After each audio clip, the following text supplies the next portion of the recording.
Hello and welcome to Business First TV. Today I'm interviewing Ketan Dattani. Ketan Dattani is a multi-award-winning entrepreneur, CEO and founder of Buckingham Futures. He's also renowned for giving advice on employment law, employee rights, and offering career advice.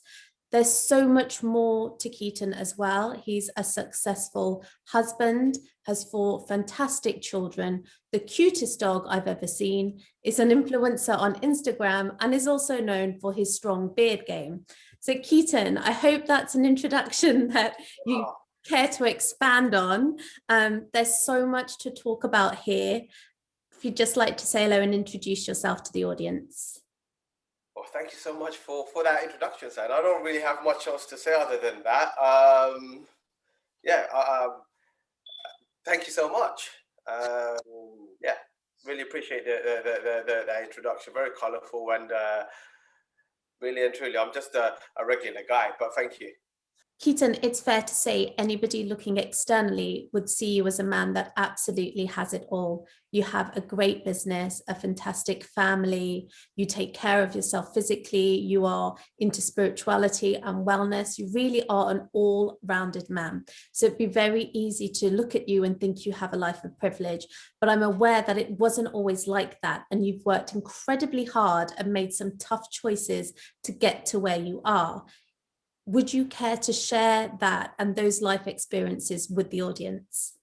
Absolutely. So, in all honesty, I didn't realize that. It's only looking back that I feel that I maybe didn't have the life of privilege, because when you're in that situation, you don't know any different. Everyone around you is in a similar situation. So I didn't know any different, and I didn't ever feel like I was missing out on anything in that way. Despite my parents wanting me to pursue an academic path, I think that's the case with most Asian parents. The advice fell on deaf ears. I got involved in some stuff that perhaps I shouldn't have, but again, there were life lessons within that. From a young age, I did have an avid interest in environmental matters, and it was stemmed from visits to my grandparents in the Midlands, where there was lots of green open fields, woodlands, lakes, and it's very different to my local environment of sort of concrete jungle, council block, burnt out cars, boarded up windows. It's very different. And from then I really developed a passion for the environment. Unfortunately, I didn't do so well in the school system. However, it was my passion for the environment that led me back into the academic arena, and led me to pursue a degree in environmental biotechnology, and thereafter a master's degree in environmental planning and management. And that's where Buckingham Futures actually came about, because I saw a niche for helping environmental professionals find the right roles, because I personally struggled when I completed my master's degree. And that's what I wanted to basically help people that are passionate and have qualifications within the environment, match them with the right employers, and progress their careers within the environmental sector. And were you always studious? Did you always know that actually it would be your academia that would get you to where you are now? Not at all. Not at all. School wasn't really for me, unfortunately. I was constantly in trouble, and I had a truancy officer, and academia wasn't really for me until I got to about 18, when I went to college. It's when I actually found a passion for it. I always liked reading, but I liked reading subjects that were of interest to me rather than following a school curriculum. And I didn't really get on too well within school, unfortunately, because at the time I used to feel that the teachers used to have it in for me. Mm-hmm. But when I look at it, there was a common theme. I thought that the teachers had it in for me, my neighbors had it in for me, and a lot of people seem to have had it in for me. But the common theme in it was me, which was something that I came to a realization that I didn't want to play the victim anymore. I didn't want to play the victim, and I wanted to do something different and the people that I actually aspired to and looked up to within my immediate vicinity, I stopped sort of looking up to them so much, because they were like my role models. But then when I sort of looked at them from childhood to sort of adolescence, nothing changed for them. And then when I wanted, and by this time they were in their 20s, and I didn't really want that life for myself. So that I actually went back to college, did my GCSEs later than I should have. Then I did my A levels, and I was encouraged to go to university by the head of science in my local college. At the time, I didn't really know anyone that had been to university, which is a big word. It just seemed like a world away from what I knew. But he encouraged me. I applied, and I think that was pivotal, a major changing moment when I started my degree, went to university. I met so many different people from so many different walks of life. So no, I wasn't always academic, but it was something that sort of I pursued from the age of 18 onwards, I'd say. I also see that you do a lot at universities in terms of volunteering to offer advice to students. Do you feel that it's your past that's motivated you to do that, sort of? 100%, 100%. Because growing up, I never knew anyone who I could relate to, certainly that had been to university. And I feel that maybe young people can relate to me. So if they're thinking about pursuing higher education, you don't have to come from a certain background or gone to a certain school. It's for everyone. And this is why I not just work with universities, but I work with colleges, and I work with schools on a voluntary basis. I offer careers advice. I get my team involved in CV workshops, and we conduct mock interviews, at the moment virtually. But also I get young people to come into my business to actually partake in work experience, and give them an insight into the world of work. Careers advice I give it's quite generalist, but if anyone has an interest in the environment, that's my passion, and that's what I'll try and facilitate work experience for them within that area. I also with a number of colleges do annual business expos where the students, when I say I do, I participate in annual expos where the students design products or give presentations of products that are environmentally friendly. I get other business owners involved, and we do a Dragon's Den style. We judge them and things like that. So it's quite interactive, and it's really good fun, and it's something that I really am passionate about. I feel that you've used your journey and where you are now for a path to good. And this kind of leads me on to my next question, because something that I feel is very apparent speaking to you, knowing you well, looking through your Instagram feed, I think for even people that don't know you that well, is that you have really linked your spirituality and wellness to how you execute your business. And is that something that you could share with the audience? I think it's just like all encompassing. So I think there are no different facets. These are all part of the journey. And in terms of spirituality, I wouldn't say I'm particularly spiritual. I like to meditate. I like to sort of spend me time and actually grow as a person. But I'm sort of quite regimented in terms of my day. I start off my day with exercise, try to eat relatively clean. As I say, I meditate, and that then sets me up for my business day in the right frame of mind. If on the odd occasion where I've missed it for some reason, I just feel that I'm not as productive as I can be. Yeah. And that then reflects on the team around me. With my children as well, it's like I like to set an example to them as well. In the evening, we will read together. So it's all part of like growing as a family and just showing them by example. Unfortunately, when I was growing up, my parents were working, had to work pretty much all the hours they could. It was a lot tougher then. So I didn't really see them much till the weekend.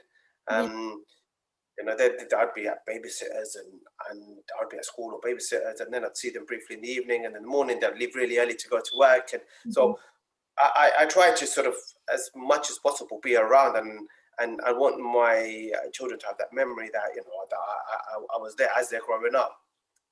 I mean, that's something that's actually really close to my heart, because, I put being a mom at the forefront of everything.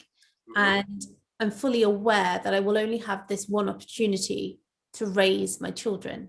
It's not something I can put on hold and say, kids, you just do what you're doing and I'll raise you in 20 years. Like, I can't do it. And I'm so aware of the time that I have with them. But I would be lying, especially as a single mum, and I do have a good support system, that I don't find it incredibly difficult, to be utterly honest, to juggle it all. But even if you take that aside, I can see you as a father, you take the time to be there for your children, to guide them, to lead them, so that they very well have those memories. But how do you juggle it with work? Like, what would you advise to anyone else? Because there's so many mothers and fathers out there that, we've got the generation of regret. Childhood firstly is a very short season, right? Yeah.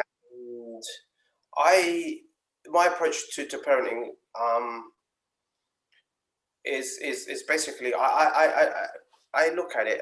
Each of the relationships I have with my children, I've got, as you know, I've got 4. So it's age specific, and we do things that are age specific. We talk about things that are age specific. The activities that we partake in are specific to their age. What my 13-year-old one would like to do, my 3-year-old twins wouldn't like to do, for example. I mean, there are some things that we do together, like spending time outdoors, walks and stuff like that, where everybody gets involved. But I designate, and one of the reasons I actually set up my business was to be able to spend more time with my family. And I'm involved with sort of the academia, but also what their interests are, and we talk a lot, and we spend a lot of time together. And I can, the way that my business is now, I sort of compartmentalize my day, so that in the mornings before they go to school, I'm all about them, and that's my focus.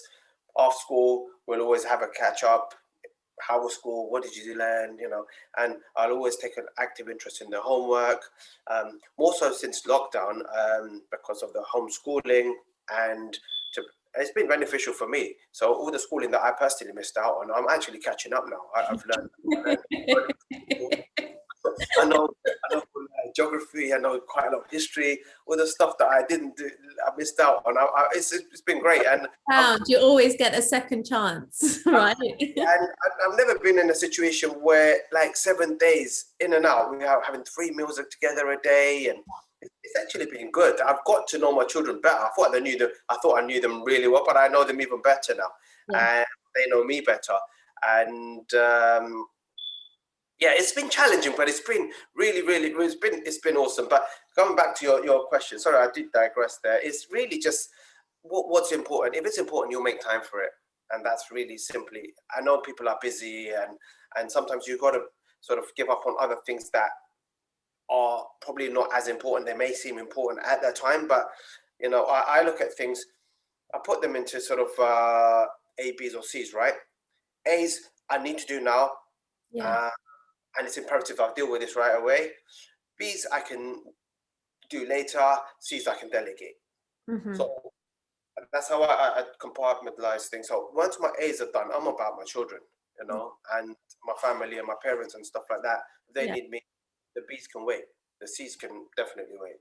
And that's all. And the A's I get done around the time where they don't need me. Would you say that a lot of your success is down to your strong beard game? Oh my God. That's what we haven't spoken about yet. But I think when anybody thinks about Ketan, it's really what they see and think of first, right? Do you think there's a link between when you became successful And when you grew your beard? In my mind, yeah, actually, because you know what? The beard for me, look, we look at it religiously, as we look at, you know, the story of Samson, his strength was in his hair, and by nature, men have beards, right? Mm-hmm. Shaving is actually quite a recent phenomenon. And look, I like to keep it relatively neat. I don't want to go for the whole caveman look, but at the same time, it makes me feel better. Makes me feel, and it's changed my mindset, I think, to a certain extent, because I just feel this is how nature intended me to be in terms of my hair and my beard. You know, I used to have my hair cut every week. I used to go for the fresh fade. Mm-hmm. I've not cut my hair for 3 years, and I just feel it's part of the spiritual journey. Yeah. I'm going to take it off because this isn't real and it's kind of going in my mouth. Okay. But I want to say that it's a personal thing. So I don't think people is maybe any more successful. People aren't more likely to do business with me because I've got a beard. The reason why I think maybe remember me more. I'm probably a bit more memorable, yeah, or more distinctive, yeah. because of it. But it's just I feel more confident because of it as well. You see, this is the thing that I think it does. It does absolutely make you feel more confident. So obviously that comes across, but also without realizing you developed a brand for yourself. What is so funny? In all honesty, I've not really thought about it like that. I don't sort of use the hashtags that are, you know, beard game strong, and you know, the things that I've seen other people use, and beard game matters, and bearded brothers, and so I don't really use that as that. And people do generally sort of gravitate towards posts because if they're not following you via hashtags. Yeah. So I've not used that, but I just feel that, yeah, certainly it makes me distinct, you know, a bit, not, I wouldn't say distinguished, but not distinguished, but distinguishable. Yeah, no, I completely agree. I mean, if you think we met at the Rec Expo, but we already knew each other through social media. Yeah. So that interaction was incredibly easy for us. Yeah, but you don't have a beard, and you weren't donning a fake one then, but I still remembered you. That's true. But it's true because I've still used social media for work. And I do think it's been incredibly lucrative and helpful. And it's a quick way of being able to talk to people and update to people who are relevant to what you want to talk about. And I think that's actually something you do incredibly well.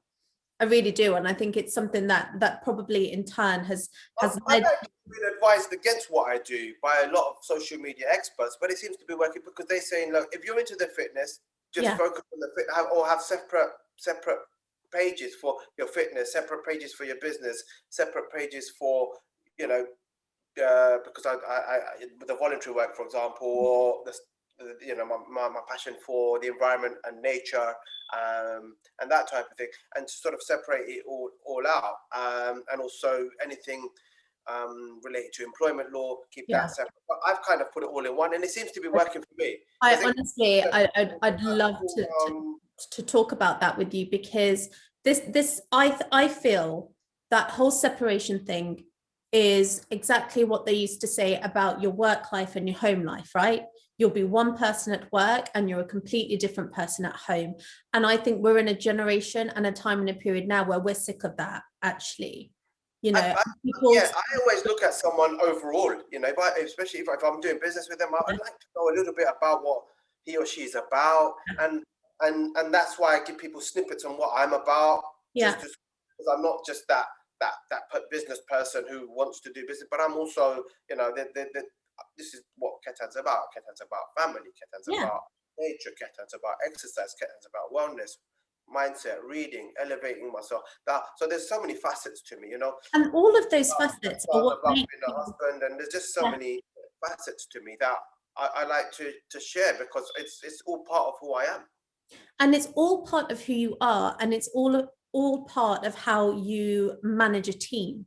You know, anybody who's going to come and work for Buckingham Futures will be getting all those parts of your personality.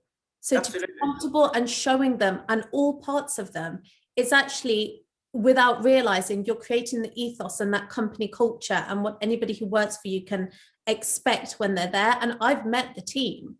And they are literally like, you are one family. And I know that sounds really cliche, but you are, and you're exactly the same as I've seen you on social media as you are there. And they're very much aware of all those facets of your personality. And that's why I think it's so important not to separate.